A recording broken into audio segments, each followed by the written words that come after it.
Hello everyone! Welcome po ulit sa ating MathEasy YouTube channel where you can find free Tagalog mathematics tutorial.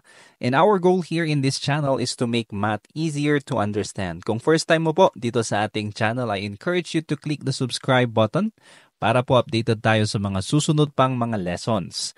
Para naman po sa mga kasama nating guro, we offer our PowerPoint products, yung mga ginagamit po nating mga presentation sa atin pong video lessons. Kung sa tingin nyo ay makakatulong ito sa inyong pagtuturo, you can always check the link in the description or the comment section.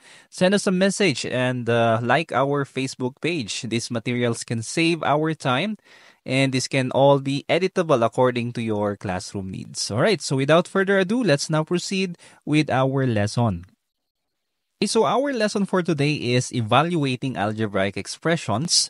So here, our objectives is to evaluate algebraic expressions given the values of the variables. Ano pa po? We are going to solve problems involving algebraic expressions. So, una, what does evaluate mean? Ano bang ibig sabihin ng salitang evaluate? Okay, well, let's define first the word evaluate. So, to evaluate means to find the numerical value of an algebraic expression by replacing the variables with the given numbers and simplifying it. So, ano po ba ang examples natin? Let's have this example. So, we have here given x is equal to 4, evaluate 2x plus 3. Okay, so remember this is an algebraic expressions. We have here the variable, the constant, and the numerical coefficient. Now, given x is equal to 4, what are we going to do? First, we are just going to follow the following steps. Ito po yung steps natin. First step, we are going to substitute the given values. So we have here the given x is equal to 4. So ilalagay lang po natin siya dito sa ating variable. So we will replace the variable with the given value. So x will become 4. Okay, after substituting the value, second step is to follow the GEMDAS rule. Remember, ito po yung lesson natin previously, meaning groupings first, exponent, multiplication or division, kung sino po ang mauna dyan, and then addition or subtraction from left to right po tayo. So here, we have how many operations included? We have multiplication and we have addition. So if we're going to operate this, ano po ang unahin natin? Multiplication po ba or addition? So multiplication muna according to the GEMDAS rule. So 2 times 4 is 8. Before, we are going to add it with 3. So 8 plus 3, we will now simplify step by step. It will now be 11. So ang ating final answer is 11. That's how we evaluate algebraic expressions. Okay, to go further, let's have more examples on how we evaluate algebraic expressions. Okay, we have here the first one. Example number 1, evaluate x plus 5 when x is equal to negative 2. Alright, so let's recall again the steps. First is to substitute the value, the given value. Next is to follow the GEMDAS rule. And then lastly is to simplify until we get the final answer. Alright, so let's have the substitution process. So x is equal to negative 2. We are just going to replace the variable x with negative 2. So instead of x plus 5, magiging negative 2 plus 5 na siya. Next one, we will now follow GEMDAS rule. Since isa lang naman po ang operation dito, we will just add negative 2 plus 5. Remember the steps on how are we going to add different signs, integers. So we have here negative 2 plus 5. Since this is addition, magkaiba ang sign, we will subtract and we will follow or keep the sign of the larger number. So we have here positive 3. Okay, next example number 2, we have here evaluate 4y minus 3 when y is equal to 6. Alright, first step is to substitute. So 4y magiging 4 times 6 minus 3. So 4 times 6 is 24 minus 3. Our answer is 21. Okay, next example number 3, we have here 3x squared minus 2x plus 5. Okay, x is equal to 2. Let's evaluate. First step, let's substitute. Okay, this is the original algebraic expression. Let's now substitute x, which is equal to 2. So 3 times 2 raised to 2 minus 2 times 2 plus 5. Okay, we have just replaced the variable x with 2. Now, here, we will apply GEMDAS because we have a combination of various operations. So, meron po tayong subtraction, may addition, may multiplication, and meron din po tayong exponent. Okay? So, here, ano pong mauna? Lagi pong groupings, pero since wala po tayong groupings, we will proceed with exponent. Okay, so we have here exponent. We have 2 raised to 2 or 2 squared. Ito po ang unahin natin. So, what is 2 raised to 2? Okay, it's 4, correct. Now, we have here multiplication over subtraction and addition. So, unahin muna natin multiplication because of the GEMDAS rule. We have here 12. 3 times 4 is 12. Minus 4 plus 5. So, ano po ang unahin natin dito? Are we going to 12, we're going to start with 12 minus 4 or 4 plus 5. So, unahin po natin from left to right. So, 12 minus 4, we have here 8. And then 8 plus 5, we have 13. Okay, now here in example number 4, we have here evaluate 2a raised to 2 or 2a squared b plus 7a when a is equal to negative 3 and b is equal to positive 2. So take note, ito po dalawa na yung variables natin dito. We have variable a and variable b. So we are just going to substitute these values dito po sa ating original expression. So we have here the solution. Ito po yung ating expression. Now let's substitute the variable a with negative 3. Okay? Lahat po ng a, meron pa po ba? Meron pa po dito sa huli. So we have here negative 3. Next, we will substitute 2 also sa variable b. Okay? Now, here we have combinations of operations again, and we also have exponent. So, unahin po natin yung exponent. So, negative 3 raised to 2, ito ang unahin natin. Negative 3 raised to 2 is negative 3 times negative 3. That's why we have here positive 9. Okay? Now, andito na po yung mga multiplication operations natin. Pwede na po natin tong pagsabayin. Okay? Lahat ng mga multiplication, given the GEMDAS rule, pwede na nating pagsabayin. So, 2 times 9 times 2, and then we have here 7 times negative 3. Alright, therefore, we have here 2 times 9, 18 times 2, we have 36. Here, we have 7 times negative 3. Since positive times negative, the answer will be negative. Okay, negative 21.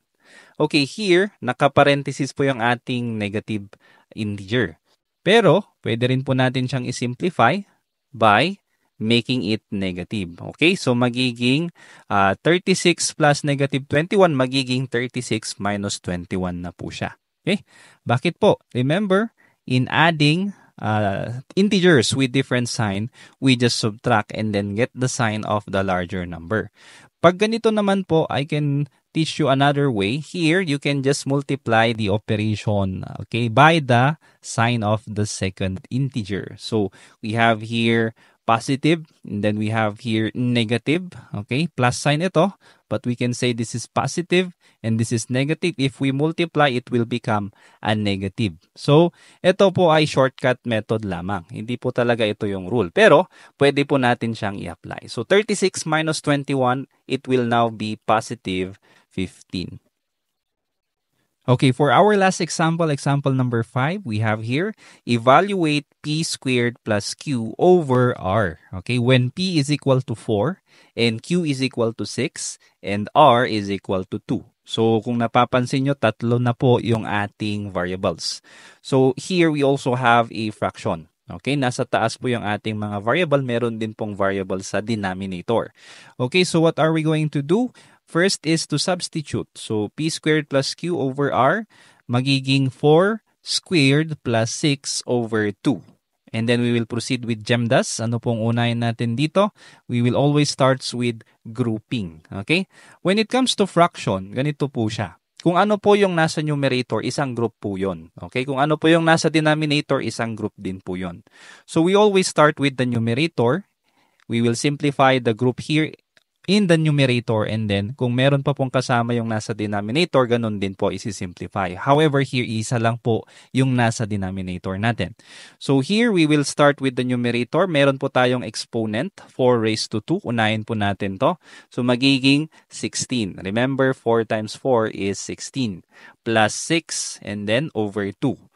Okay, ano pong gagawin natin? Magdi-divide na ba kaagad? Hindi po. Just like what I've said, unahin po natin sa numerator. Isang group lang po yan. So 16 plus 6 will be 22 and then divide it by 2. The answer, final answer will be positive 11. Okay? So ganun po ang pag-evaluate ng mga algebraic expressions, whether meron po tayong fractions or exponents, parehas lang po ang steps natin. Okay? Substitute, apply the Gemdas rule, and then simplify to get the final answer. Yun na po yung magiging value ng ating expression. So this expression, if we evaluate, we get the value, and the value is 11. Okay, before we proceed to the second part of our lesson, which is all about problem solving, I'll give you first this activity para po ma-practice nyo muna yung mga skills natin in evaluating algebraic expressions. So, evaluate the following algebraic expressions by substituting the given values for the variables. Okay, i-apply nyo po yung mga examples na nakita nyo kanina. And then I'll give you time to do this. You can do this in a paper or in your notebook. You can pause this video and then later on, pwede nyo na pong i-play so that I can show you the answers for the following items.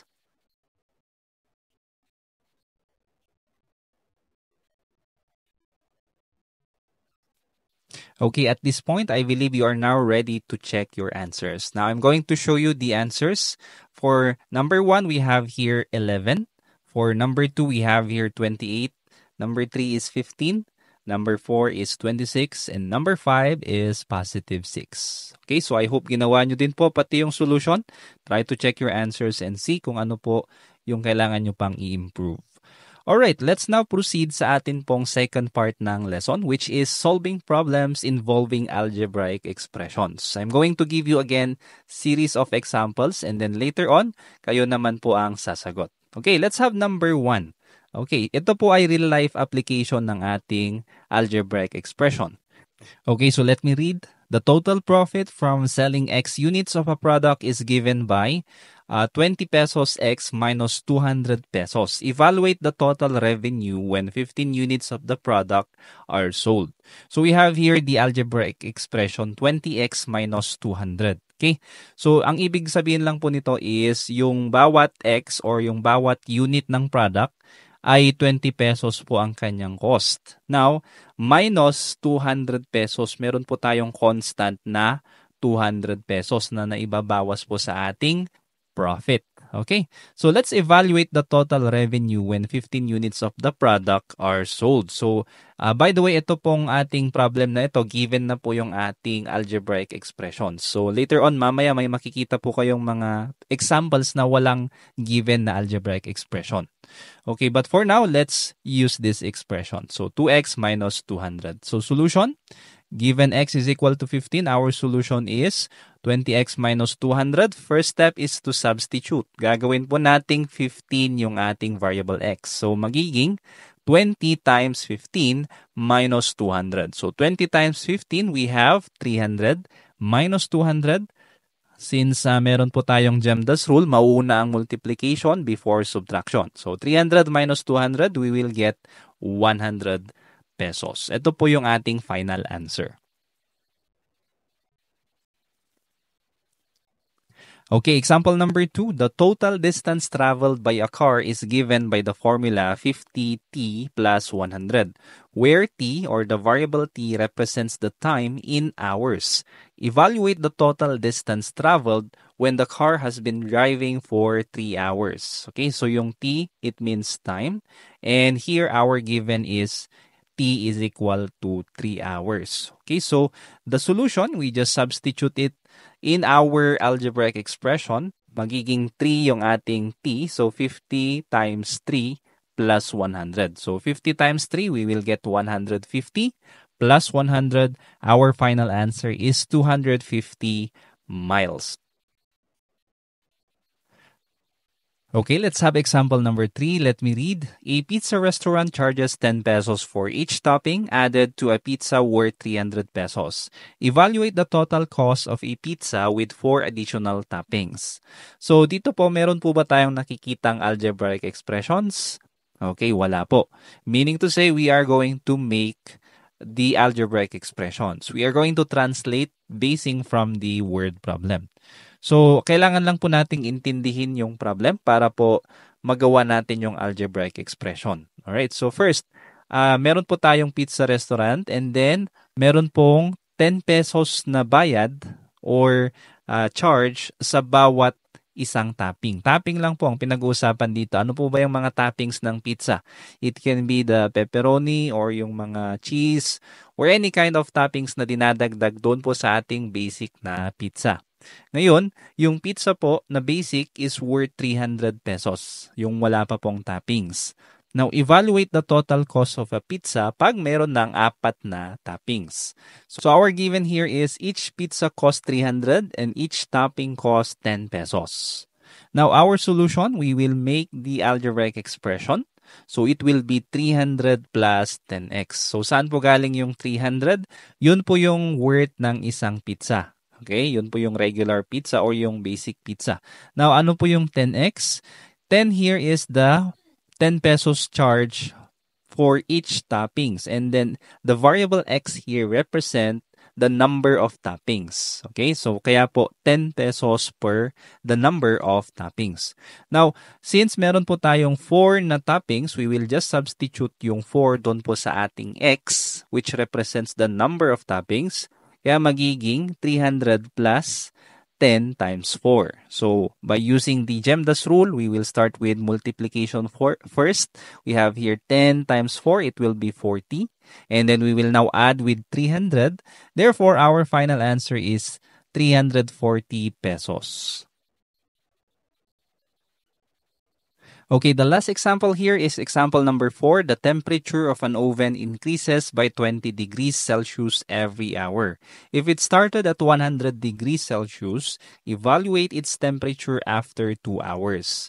So just like in example number 3, wala pong given dito na algebraic expression. That's why we are going to make or interpret this word problem and we will translate it into algebraic expression first. Okay?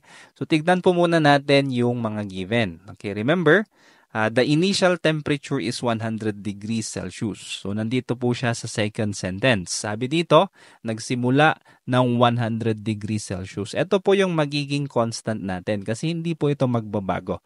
Fix na po yung value niya.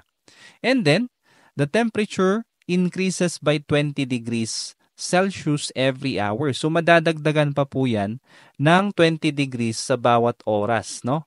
So yun na po yung magiging variable natin, yung number of hours. Yun po yung magiging variable natin. So we can make use of a letter x to represent the number of hour.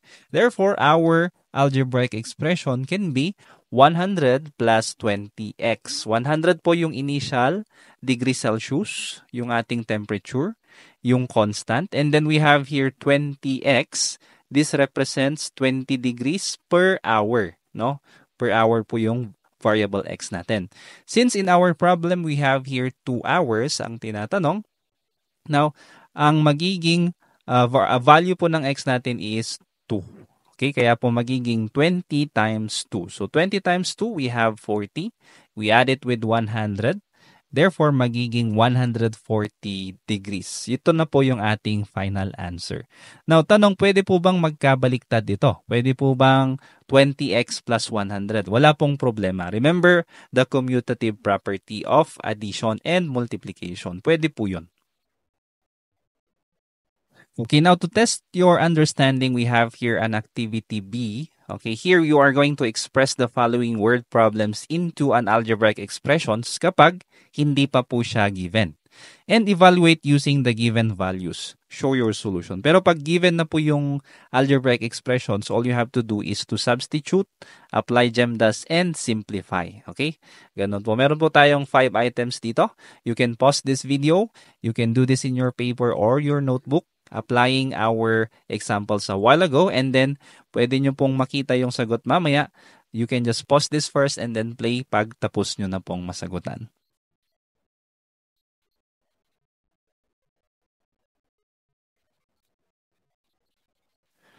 Okay, I believe you are now ready to see the answers. Papakita ko na po yung mga sagot dito sa 5 items. Okay? and then check your answers na lang po. Okay, these are now the solution for these 5 items. You can check kung saan po kayo nagkamali at kung ano pa po ang dapat nyong i-improve. Okay, so I hope meron po kayong nasagot dito. I hope nasagot nyo po lahat.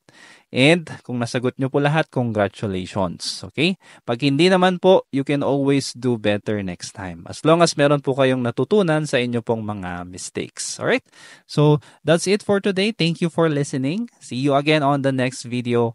God bless po and bye-bye. Kung meron kang natutunan sa video na ito, please click the subscribe button to support this channel para mas matulungan ulit kita sa mga susunod mo pang math lessons. Lagi mong tatandaan, ang math ay para sa lahat. At ako si Teacher Van, nagsasabing dito sa Math Isip, lamang ang nag-iisip. God bless and see you on the next video. Bye-bye.